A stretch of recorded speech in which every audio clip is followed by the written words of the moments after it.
This is a nice little paper that came out last year in the fall, so September 2022, led by a bright young man, Vittal Hari from IIT Dhanbad, and his guru Subimal Ghosh. Subimal Ghosh is already a star, and Vittal Hari is obviously going to be a star as well.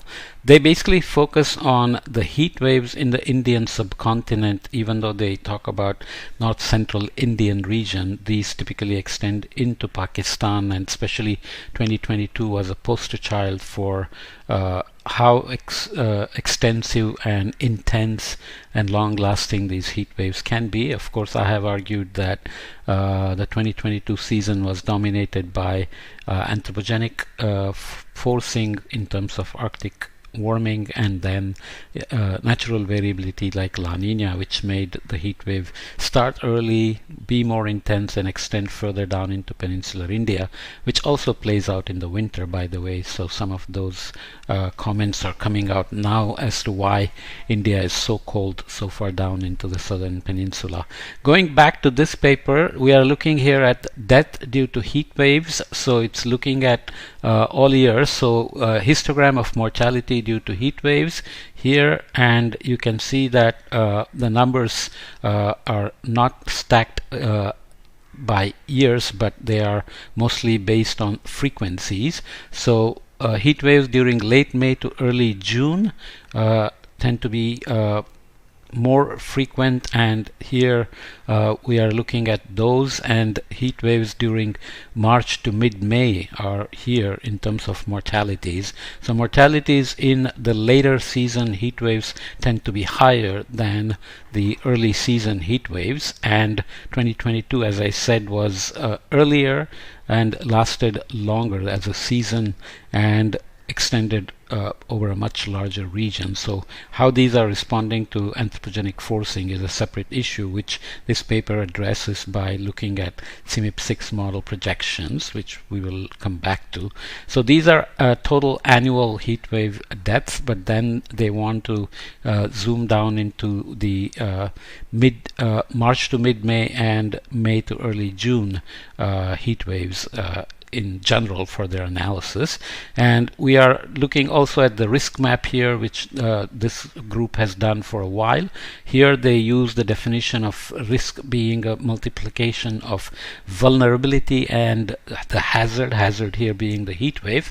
Vulnerability depends on a number of socioeconomic factors like per capita income, education of the women, the kind of job they have, the kind of housing they live in, and so on and so forth.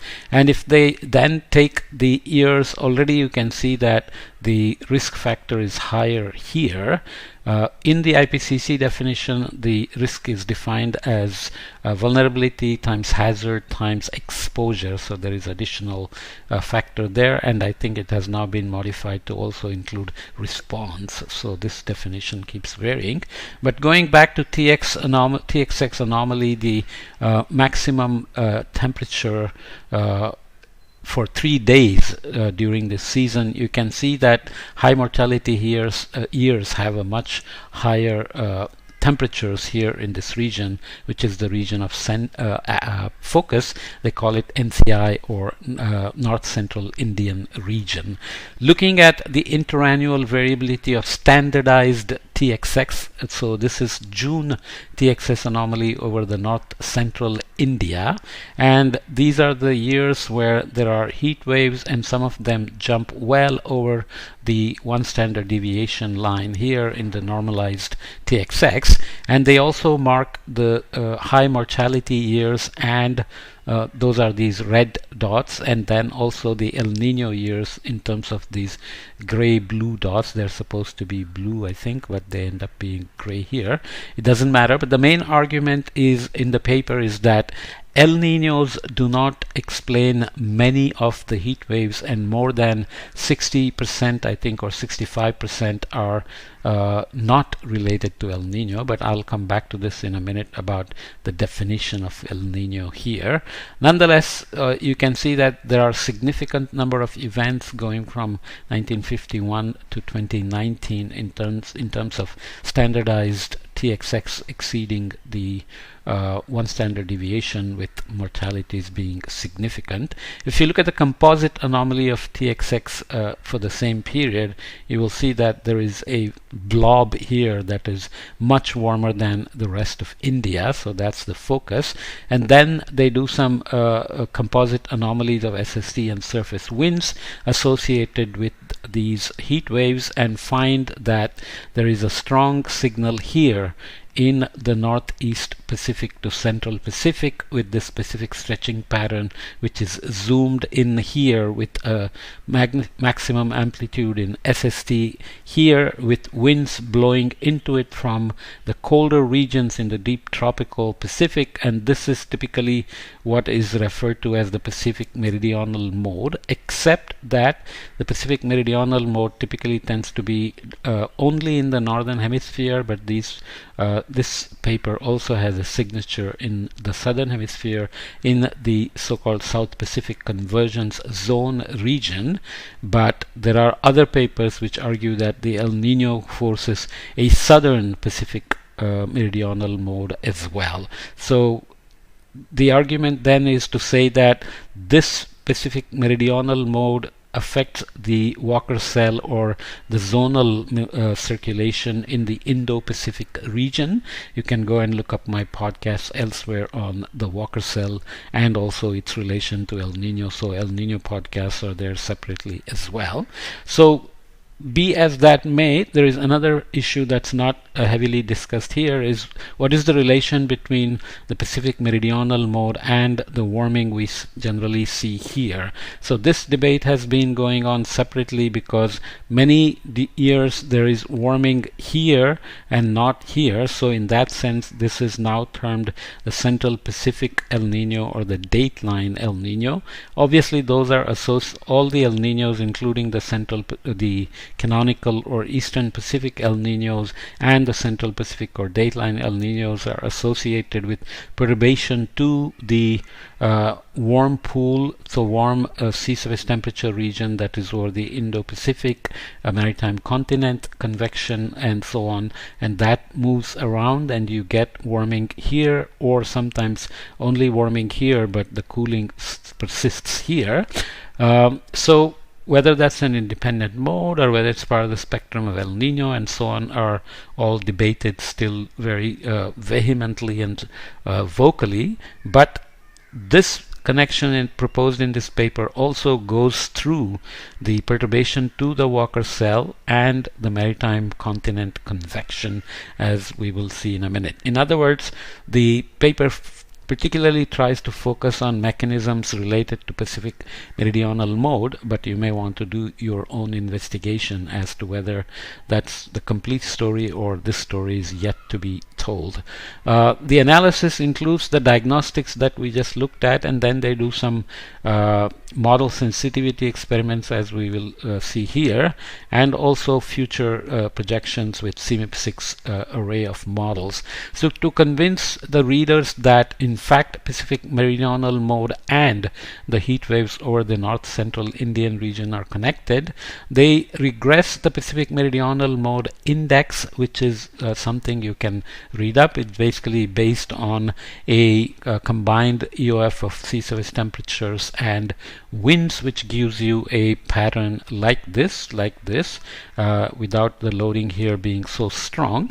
Nonetheless, that regression obviously shows a high coefficient of regression here, which kind of statistically at least argues that the two are related. But this doesn't eliminate, of course, the fact that the West Pacific convection itself is doing this, because you have to basically philosophically decide whether the heat sources which are so strong can force the higher latitudes like the Pacific meridional mode, or whether the high latitude or subtropical thing like the Pacific meridional mode can perturb the convection and the heat source and then put a footprint into the Indian Ocean and the Indian subcontinent. Looking also at the time series of the Pacific meridional mode and the maximum temperature over 3 days as defined for the heat waves, you can see that the correlation is 0.35. It's statistically significant, but of course if you square this, the explained variance is not that high. Nonetheless, you can see that the peaks more or less match despite the lead lag relations and some big mismatches in some years and so on. And then if they look at the model, so this is the observational response in terms of OLR, which corresponds to cloudiness, which can affect the surface temperatures, soil moisture, outgoing long wave radiation at the surface, sensible heat, etc. So looking at the OLR and 850 hectopascal winds regressed onto the Pacific meridional mode from observations, you can see some kind of a teleconnection here, especially in terms of the wind anomalies over the Indian subcontinent and Indian Ocean regions, also associated with the wind anomalies here and a divergence over here over the Western Pacific region where the convection center exists. And they compare it to a GFDL model experiments and argue that it looks remarkably similar to the observations.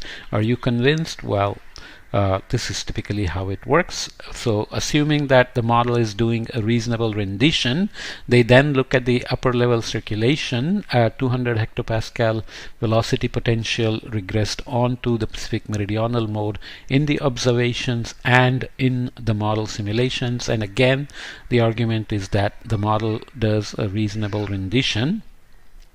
And this is the 850 hectopascal velocity potential regressed onto PMM from observations. What is the point of doing this? Basically, in the observations, you cannot find necessarily these remote links. Some people do it from of course from the reanalysis product. Nonetheless, the argument here is that the model confirms the processes of relating the Pacific meridional mode to the tropical lower level and upper level perturbations and the associated wind anomalies and convection perturbations, and the Walker cell is weakened in the positive Pacific meridional mode, which produces westerly wind anomalies over the Indian Ocean, which is much more clear here, and that results in changes in supply of moisture, which is mostly from the Arabian Sea, but that happens more in June when the monsoon onset happens. So we'll see in a minute that the June heat waves are related to the delayed monsoon onset and reduced number of rainy days and so on. So this paper keeps moving between I think there are also times compared for March to mid-May heat waves and mid-May to June heat waves, and the mid-May to June heat waves relate to the monsoon mechanisms as well. Okay, so looking here at the CMIP6 outputs, looking at the characteristics of how the June heat waves and the monsoon onset and rainy days relate, you can see that the integrated vertical moisture transports in climatology obviously bring strong supply of moisture to the onset of the monsoon. The Findlater jet or the southwesterly jets gets set up, and you can see the IVT magnitude and the vectors, and IVT regressed onto PMM then tells you that there is an anomaly which is reducing the strength of the southwesterly jet, because the anomalies here are easterly against the westerlies, and there is maybe increased moisture transport from the Bay of Bengal, but nonetheless reduced rainfall associated with the westerlies over the tropical Indian Ocean correspond to composite mean onset dates for positive and composite mean TXX, sorry. So the onset date is in general delayed for positive PMM mode and earlier for negative PMM mode, the correlation being significant at 0.45, and the composite mean rainy days over the heat wave region in the north central Indian Ocean are significantly reduced in the positive PMM mode, and that corresponds to warmer TXS as well. So the entire process depends on PMM perturbations to the Walker cell and the resulting impact on the Indian Ocean and the Indian subcontinent. And the argument is further extended to say that there are also Rossby waves emanating from the Western Pacific, but they don't play a significant role, which then relies on the Walker cell perturbation than the remote forcing by waves, and that the impact of the Pacific meridional mode on the El Nino itself may not be so important because the El Nino to heat wave correspondence is low compared to the overall number of heat waves. So doing again the CMIP6 analysis to see how the future projections may look like, what they do is they take a number of CMIP6 models and compare against observations and pick a smaller number of CMIP6 models which do a more realistic rendition of the Pacific meridional mode in terms of the sea surface temperatures and the standard deviations. So here the